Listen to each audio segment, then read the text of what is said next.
Аманда сидела на диване. Мягкий вес новорожденной прижимался к ее груди. В доме было тихо, лишь равномерный гул радионяни и изредка поскрипывали доски пола. Бадди, их золотистый ретривер, свернулся калачиком у камина, голова на лапах, глаза закрыты, но уши насторожены. 2 дня все казалось мирным. Ново, но тихо.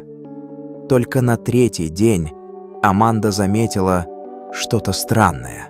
Бадди перестал отдыхать. Он шагал туда-сюда перед дверью детской, хвост жесткий, уши подняты. Сначала Аманда подумала, что ему нужно выйти на улицу, но когда она открыла заднюю дверь, он и не шелохнулся. Глаза его оставались прикованными к комнате Мии.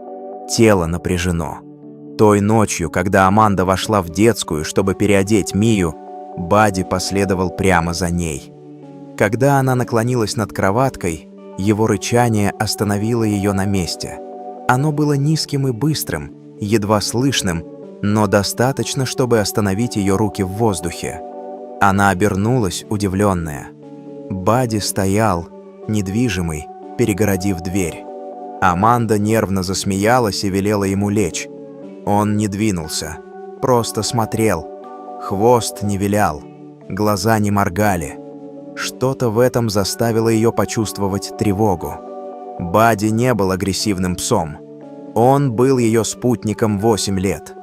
Нежный, послушный, почти чрезмерно дружелюбный.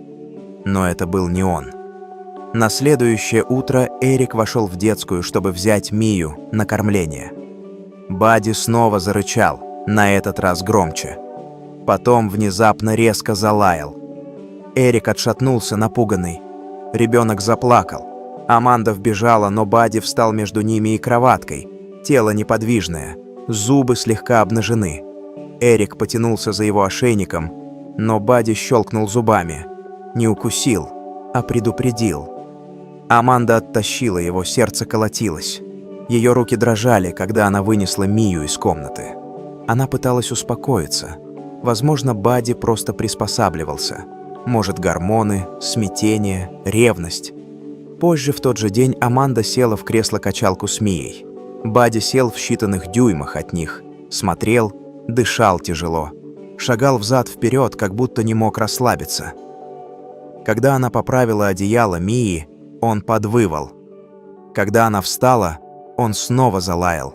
Коротко, резко, защитно. Это было не похоже на раньше, когда он просто лежал у ее ног или нежно лизал ей пальчики на ногах. Это было иначе, напряженно, странно. У Аманды сжалось сердце. Каждый раз, глядя на Бадди теперь, она не видела своего милого пса. Она видела что-то, чего не понимала, и впервые с тех пор, как Мию привезли домой, Аманда почувствовала страх. Не перед собакой, а перед тем, что, казалось, он знал раньше, чем они. Аманда проснулась от звука царапанья. Сначала она подумала, что это снаружи, может, ветка или ветер. Но когда она открыла дверь детской, Бадди был там.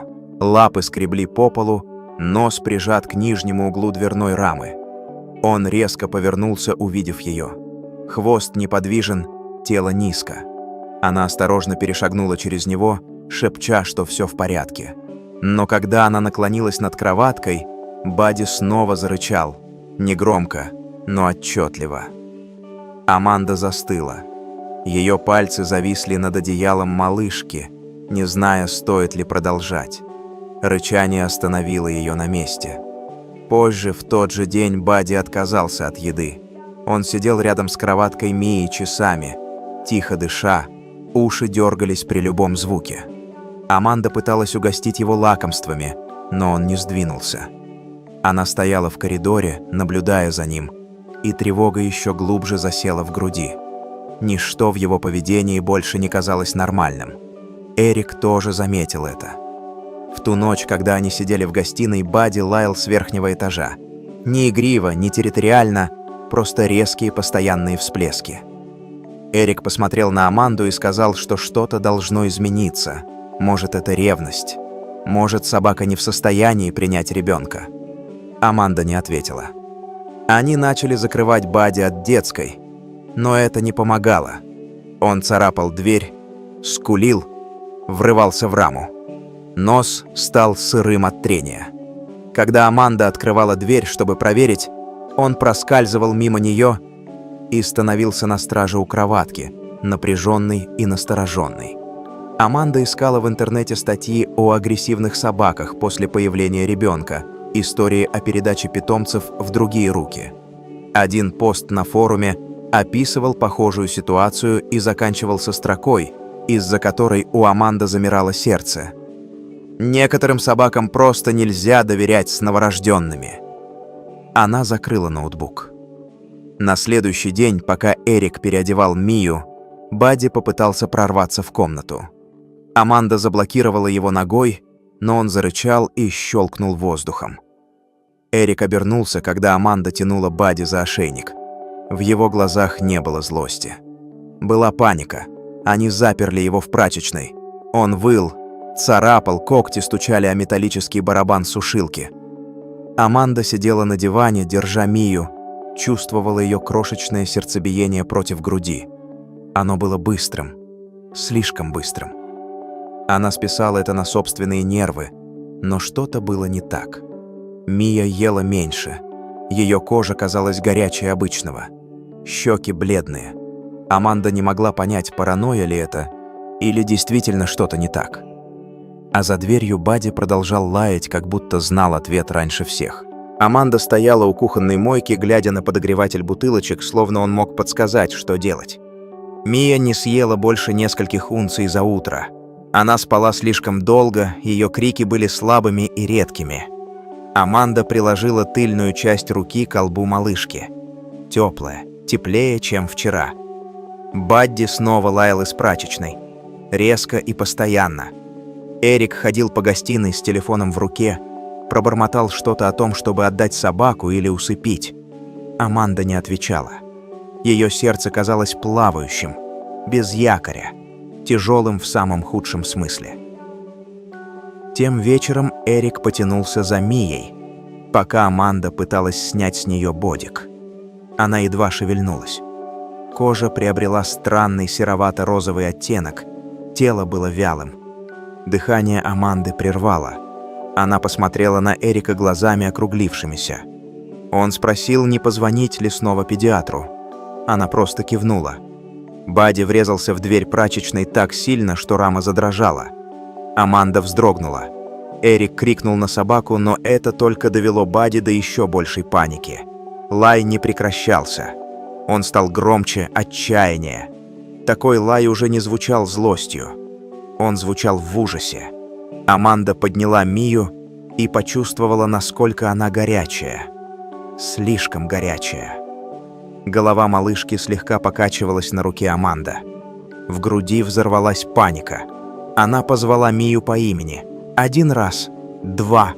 Ребенок не шевельнулся. Тогда Аманда закричала Эрику звонить 911. Бадди все еще выл и кидался на дверь с такой силой, что Аманда думала, он может ее пробить. Она бросилась к двери и распахнула ее. Он выскочил, проскочил мимо Аманды и бросился в детскую. Затем он метнулся прямо к ней, лая, потом снова к кроватке. Эрик уже был на телефоне, ходил по комнате, повторяя их адрес. Аманда крепко прижимала Мию к себе, шептала ее имя, умоляя проснуться. Кожа ребенка горела. Глаза едва открывались. Аманда прижала губы к ее лбу. Жар пугал ее больше всего на свете. Скорая приехала менее чем за 6 минут. Казалось, словно прошло 60. Парамедики забрали Мию из рук Аманды. Один спросил, как давно она была в таком состоянии. Аманда не знала. Она просто сказала, что не была уверена, пока не увидела это. Бадди проследовал за ними до входной двери. Он встал на крыльце, уши прижаты, грудь быстро вздыхала. Аманда повернулась и увидела, как он смотрит в сторону дороги. Больше не лаять, просто ждать. В больнице огни казались слишком яркими. Аманда села в жесткое кресло, руки сжаты в ее ладонях, сердце билось в ритмах, которые не совпадали с часами на стене. Эрик стоял рядом, но никто из них не произнес ни слова. Медсестра прошла мимо с планшетом, мельком глянула в их сторону и ушла в кабинет педиатрии. У Аманды отказали ноги. Мию унесли сразу при поступлении. Команда врачей окружила ее, называли показатели, двигались со срочностью, но с контролем. Аманда не разрешили идти вслед. Она все еще видела образ своей малышки, которую везли на каталке. Маленькие бледные проводки уже были прикреплены к ее ручкам и груди. Через 30 минут вышел врач. Лицо его было серьезным, но не безнадежным. Он объяснил, что они видят. У Мии сепсис, бактериальная инфекция, которая попала в кровоток. Состояние было тяжелым, но не безнадежным. Они поймали это вовремя. После этого Аманда почти ничего не слышала. Тело ее осело в кресле. Эрик потянулся к ее руке. Они еще не плакали. Шок еще не ушел настолько, чтобы выплеснуть слезы. Слово «сепсис» звучало у нее в ушах. Как они могли это пропустить? Они думали, что это прорезывание зубов, легкая лихорадка, обычные детские вещи. Но это было гораздо хуже.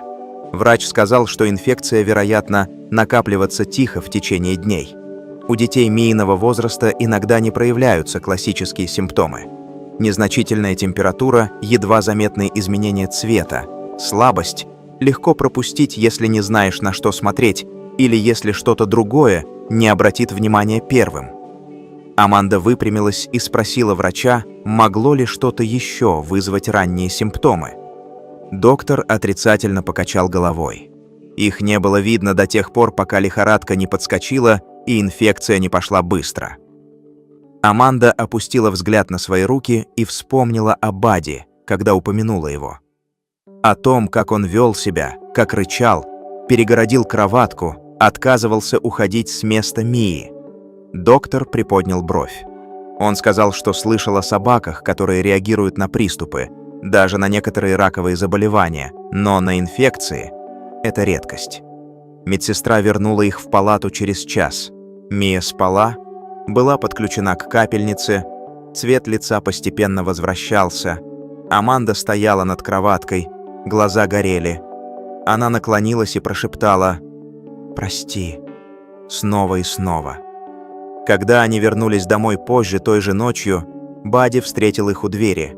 Он не прыгал и не лаял. Он просто один раз вильнул хвостом и сел у ног Аманды, глядя на нее. Она упала на колени и обвила его шею руками. На этот раз Бадди не зарычал. Он просто лизнул ей щеку. Мия провела в больнице еще 4 дня. Каждый день ее кожа становилась все розовее, крики громче. Медсестры говорили, что она боец. Аманда не отходила от ее кроватки ни на час, наблюдая за каждым маленьким улучшением, будто это было чудо. Эрик приносил еду, свежие вещи и кофе, который никогда не успевал остыть настолько, чтобы это имело значение. На 3-й день врач вернулся с полным отчетом. Инфекция началась с малого, вероятно, бактериального очага, но распространилась быстро и агрессивно. «Еще час», — сказал он. «Всего 1 час, и все могло бы закончиться совсем иначе». Аманда не уточняла, что он имел в виду «иначе». Она уже знала. Когда Мию выписали домой, дом казался теплее. Бадди ждал у входной двери, хвост медленно шел, не волнуясь. Аманда поставила автолюльку на пол и отстегнула Мию, позволяя ей растянуться. Бадди не приблизился, пока Аманда не кивнула. Затем он подошел и осторожно понюхал ее, наклонив голову. Мия гукнула тихо. Он лизнул ее ножку. Той ночью Аманда сидела в детской, укачивая Мию. Бадди лежал у ее ног, спокойно и неподвижно. В доме было тихо, но ее мысли не были спокойны. Она все время думала о том, что они неправильно истолковали. Предупреждения, симптомы, собака, которая никогда не сдавалась, даже когда они считали ее проблемой. Эрик вошел и сел рядом на ковре. Он сказал одно предложение, которое запомнилось. Мы ему не доверяли. Аманда не стала спорить. Она знала, что он был прав. Они игнорировали его, отталкивали, запирали, в то время как он пытался спасти их от того, чего они не могли увидеть. На следующей неделе Аманда рассказала эту историю в группе молодых родителей. Сначала это звучало как страшный рассказ о ревнивом пысе. Но когда она дошла до части про больницу, про лай и лихорадку, никто не шелохнулся. Одна женщина расплакалась. Другая призналась, что отдала свою собаку 2 месяца после рождения сына. Аманда не осудила ее, но сказала послушать внимательнее в следующий раз. Однажды вечером, пока Мия спала, а Бадди храпел у окна, Аманда записала все в длинный пост. Пост быстро разошелся. Люди делились историями о питомцах, которые предупреждали их, защищали детей, чувствовали то, чего никто другой не замечал.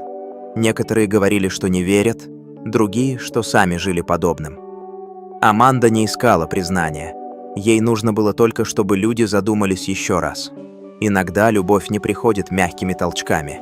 Иногда она лает, рычит и скребет по полу, пока вы не услышите. Иногда она покрыта шерстью и спасает жизнь, прежде чем вы даже поймете, что та нуждается в спасении.